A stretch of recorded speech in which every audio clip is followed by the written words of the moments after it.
Welcome back to the Marvel Movie Minute, a daily podcast in which we explore the films of the Marvel Cinematic Universe, 1 minute at a time. In this, our 5th season, we are looking at Joe Johnston's 2011 film, Captain America, The First Avenger. I'm Andy Nelson from the Next Reel Film Podcast. Pete is still being interrogated. Hopefully we'll get him back soon. Today we're talking about Minute 88, which begins with Colonel Phillips' brilliant theory and ends with the hand Zola's been dealt. Back on the show, it's Lorraine Dahm. Hello, Lorraine. Hello, everyone. All right, this is really kind of the bulk of this interrogation. This is where Phillips reveals that his theory is that Zola wants to live, that he doesn't want to just bite the cyanide capsule, which presumably they've already removed from his mouth, and he wants to live. And, it kind of takes us to this point where Phillips is kind of laying things out like, hey, you got Captain Rogers' closest friend killed. We have sent this letter that your side has likely already intercepted and decoded, saying that you're providing your full cooperation. And Schmidt, you are going to be his biggest liability, and he is there. There's no chance he's going to let you live. And it's an interesting kind of way that this scene plays. I mean, how does the rest of this interrogation kind of work for you? It gets real serious real quick, and I liked that. I'm like, you're kind of just like thinking, oh, it's going to be this little mellow scene where they kind of get a one-up over Zola, and that's taken care of, and then we can move on to the big fight scenes. But no, Zola proves he's a little feistier than planned, and I don't know, that maybe he's, unlike most heroes, he's willing to trade lives, I guess.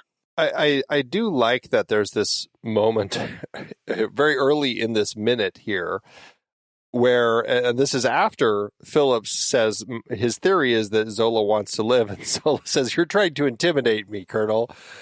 And I think that's funny. It's like that. It's an interesting interrogation tactic to say, I've figured you out. You actually don't want to bite. I mean, it's very factual. Like, mm-hmm.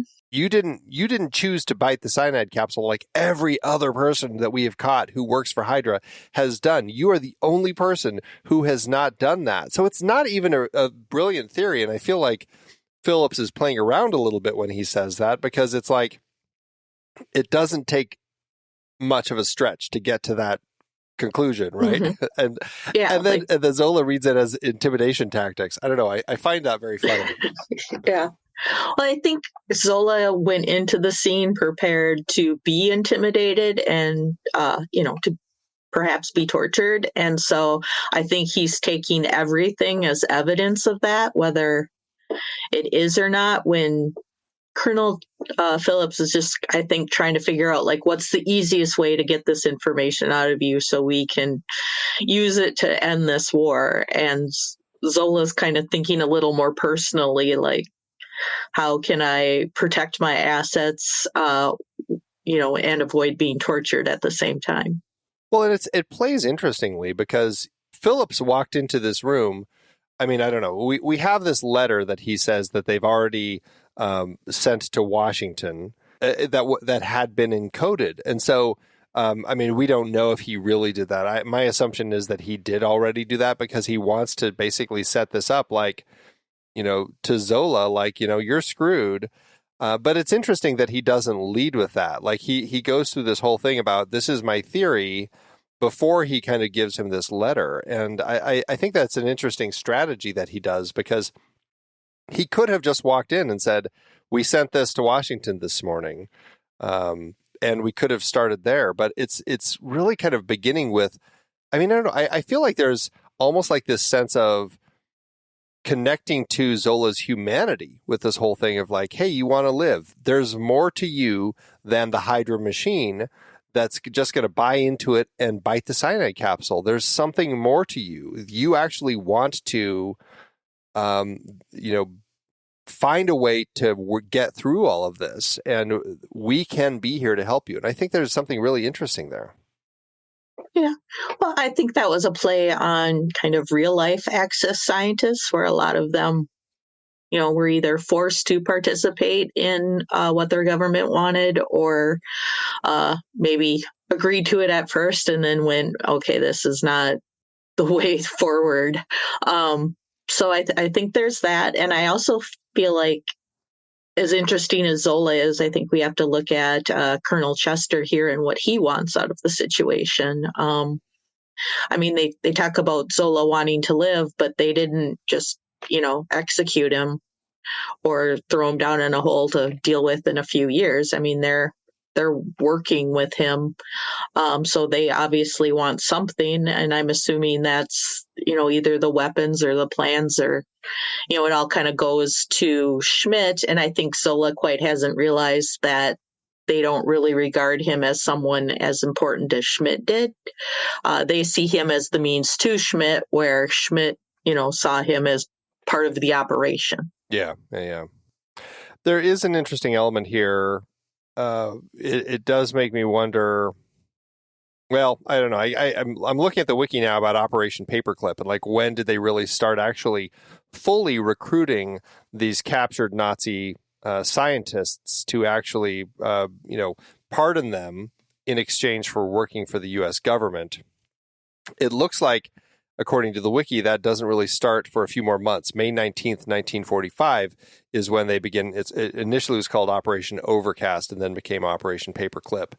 So I wonder if this was perhaps the start of that. Like, they caught him here, it's February 3rd, and I wonder if this is starting to give them these ideas about, hey, we could bring these scientists over, and, in exchange for their freedom, they are going to work for us and we're going to learn all of their secrets. It makes me wonder if they're really kind of setting this up to be the idea for that. That could be like the first convert. Yeah. I was listening to an audiobook about Oppenheimer last month, and they were talking about how there was a very strict, like, no foreign scientists in while they were developing the things they did to create the atom bomb. And so I wonder too if there was sort of like, I mean, they were doing what they were doing and we were doing what we were doing, and a lot of it worked out to where we had a good idea for one part and they had a good idea for another part, and normally that exchange of ideas would flow and you'd get the ultimate product. But because of the wartime issues, that wasn't happening. So it was after the war that, when that information started circulating again, that the A-bomb was improved, if you want to call it that. And so I wonder if that was also part of their plan. Like, we know we have these weapons, but they're inefficient as they are, and we know they have parts of that solved. Yeah. It's very interesting, this dance that Marvel does between the realities of what had been going on in the real world, like the real Operation Paperclip, with the Marvel Operation Paperclip, and things like what you were just talking about, and how that, I mean, it doesn't necessarily come into play specifically in the way that things are established in the films, but certainly for the people writing it, the people kind of coming up with these stories and crafting them and stuff, they are taking all of these real world things and kind of integrating it. And so it's interesting how all of that influences and affects a lot of these things as they're developed.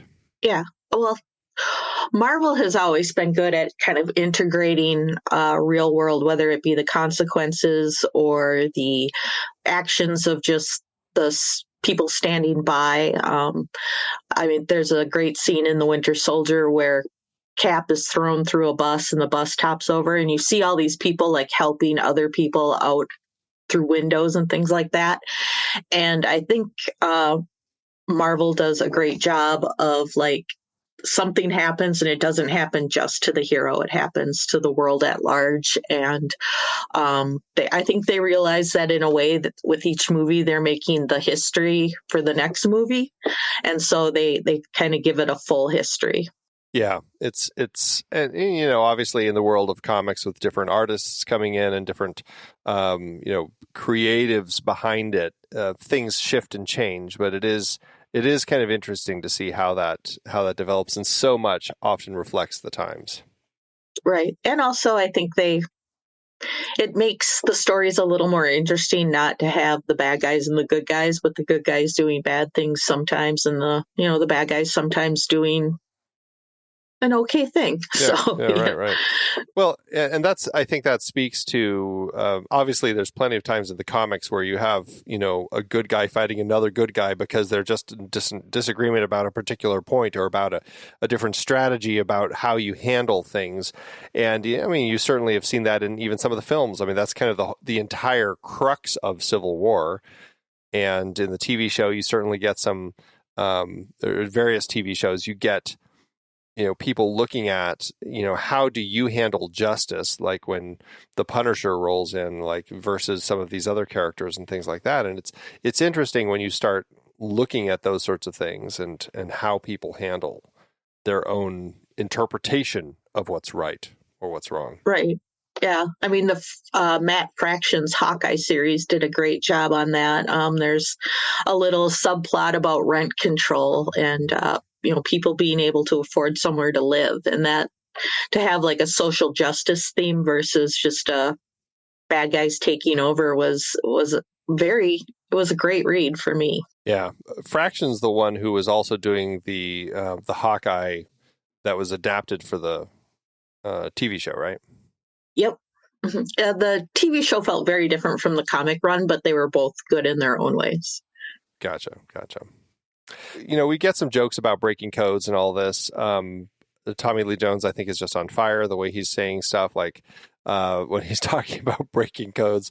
And of course, you guys haven't broken those codes yet, have you? That would be awkward. Like the way that he's wrapping his mouth around words in this scene is great, while he continues to eat. And now he's eating the potatoes. So clearly the potatoes were fine. Yeah. And he used seasoning. So the salt and pepper were just fine. Yep. Of course, maybe it's a situation where the salt is the antidote to the poison in the potatoes or something. Exactly. I don't think we see him eat the broccoli, and I can't remember. I don't think he ever drinks the milk. So who knows? No, he does. No, he moves the milk. He moves the milk. And I'm like, I remember him picking it up, but yeah, he just moves it. And so it could be the broccoli. Maybe the broccoli is the tainted stuff. Maybe they knew he was a vegetarian to begin with, and so they tainted the broccoli. Right, exactly. I mean, how do you feel like interrogation scenes in films go, as far as like the way that this film plays the intimidation tactics? Like, how does this scene play versus like other interrogation scenes? Do you feel like it's working as far as what is needing to be done here? Yeah, I think it's very clever, and it's sort of stark and real. I am not a big fan of gore, so like the thing where someone comes in and chops off someone's finger and says, "Okay, we've got 9 more for you to tell me the truth." Like, I get why that's powerful and it works for me, but it also turns me off. So like whenever it's somebody just sort of, one person's thinking they're clever and the other one is acting kind of like, I'm just an army guy. Like, I don't know. This one just had a lot of meat underneath it. And like everything that was said for a reason. We might not know the reason yet behind it. And in retrospect, it might seem like there's things there from what we know becomes of Zola. But I don't know. It was just... I don't know, it was satisfying on a level that gore could never match. Do you have favorite interrogations in film? Like I said, I'm kind of squeamish, so no. How about you? Well, I don't know. The ones that pop into my head, I mean, obviously, it's funny because the two that instantly spring to my mind, weirdly, both involve Hugo Weaving.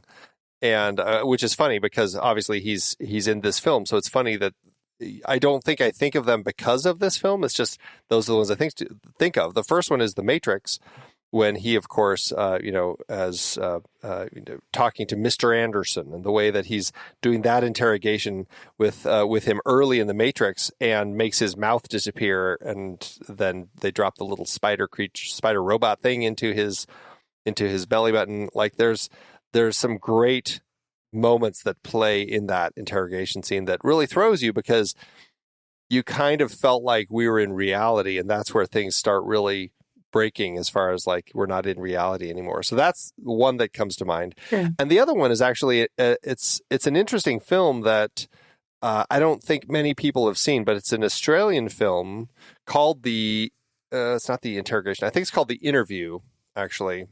It's where he is being interrogated. Hugo Weaving is being interrogated. And I think, God, I'm trying to remember who he plays opposite. It's an Australian actor, Tony somebody, I believe. I'm trying to look it up right now. Tony Martin.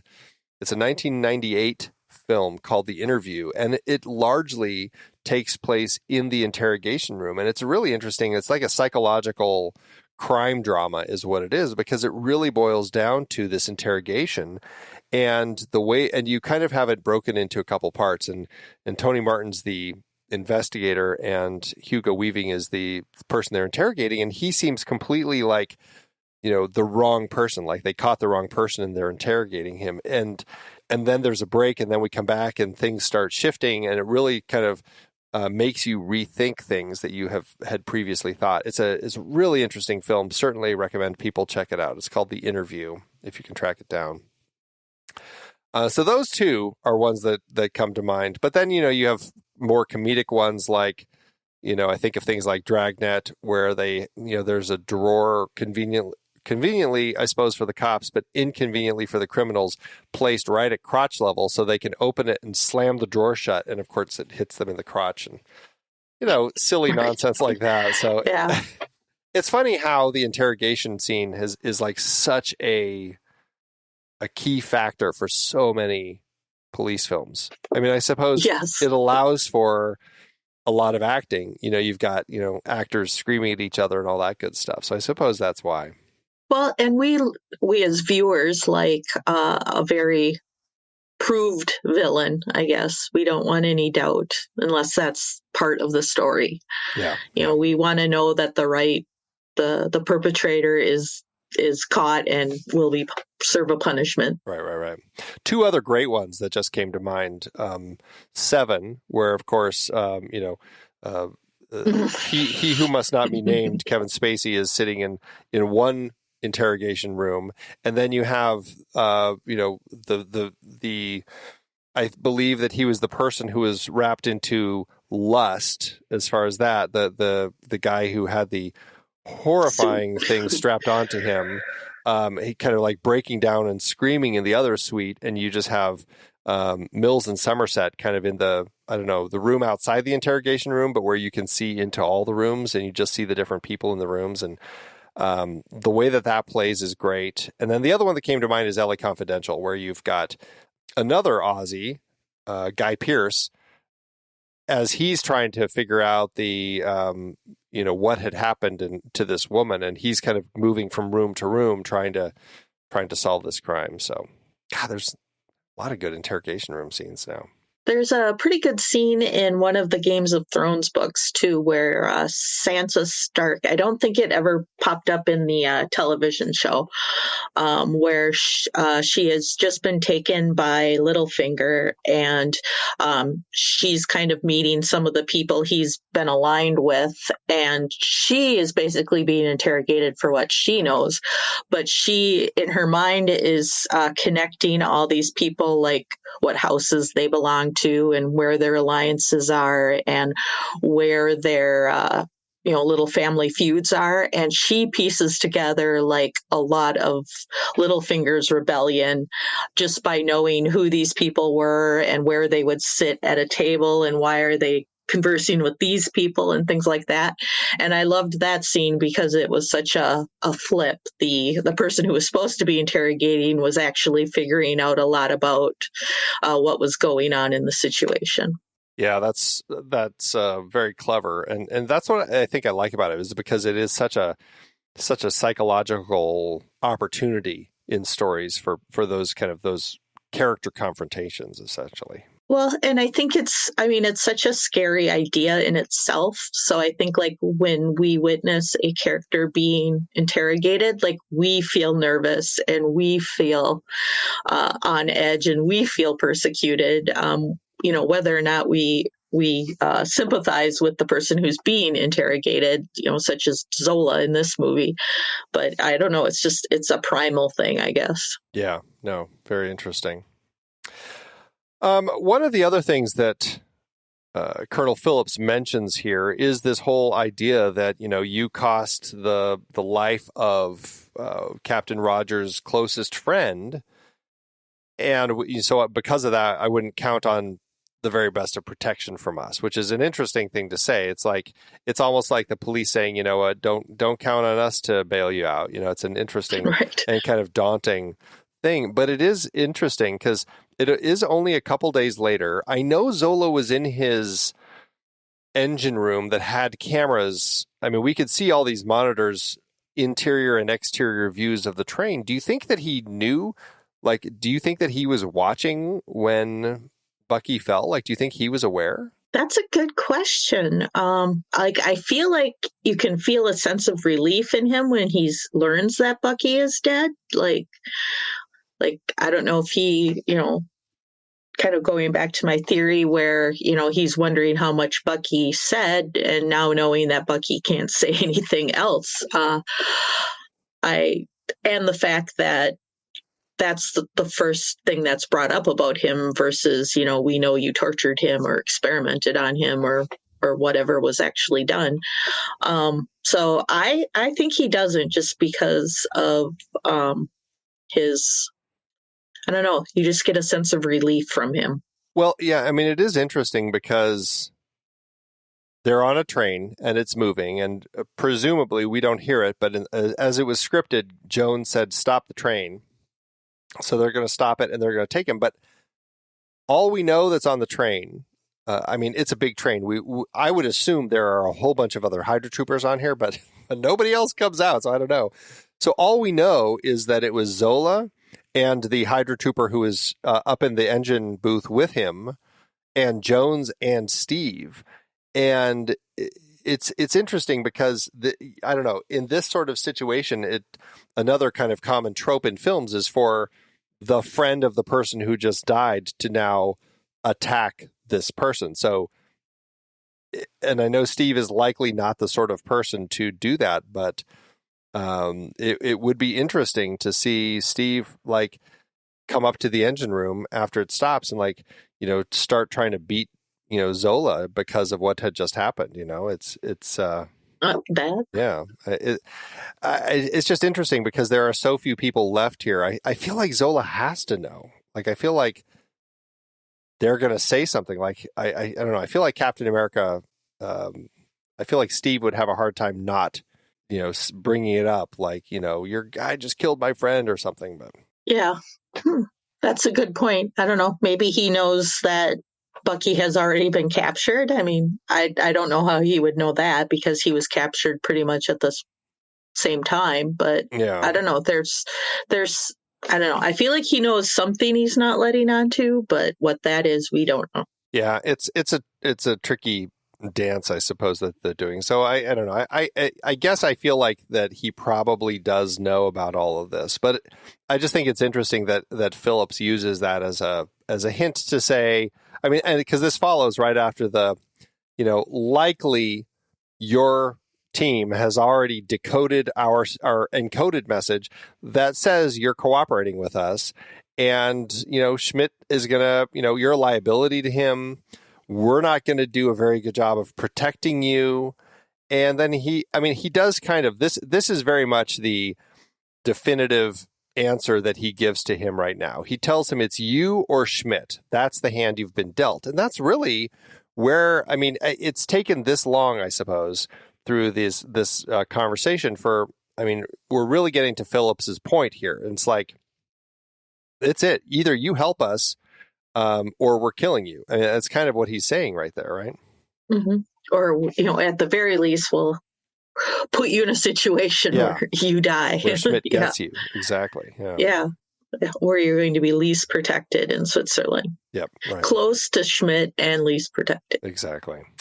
All right. Well, we're at this point in the conversation where we're waiting to find out how Zola is going to respond. So let's put a pin in it. We'll come back tomorrow, finish our conversation as we jump into the 89th minute of the film. How does that sound?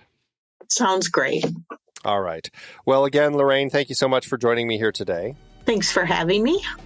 I definitely appreciate it. Remember, everybody, check out marvelmovieminute.com. You can join our Discord group from there. You can look at our other socials, learn more about our membership, so you can get your episodes early without the ads and get the hiatus episodes, all that good stuff. So we'll be back tomorrow with Minute 89. Until next time, true believers.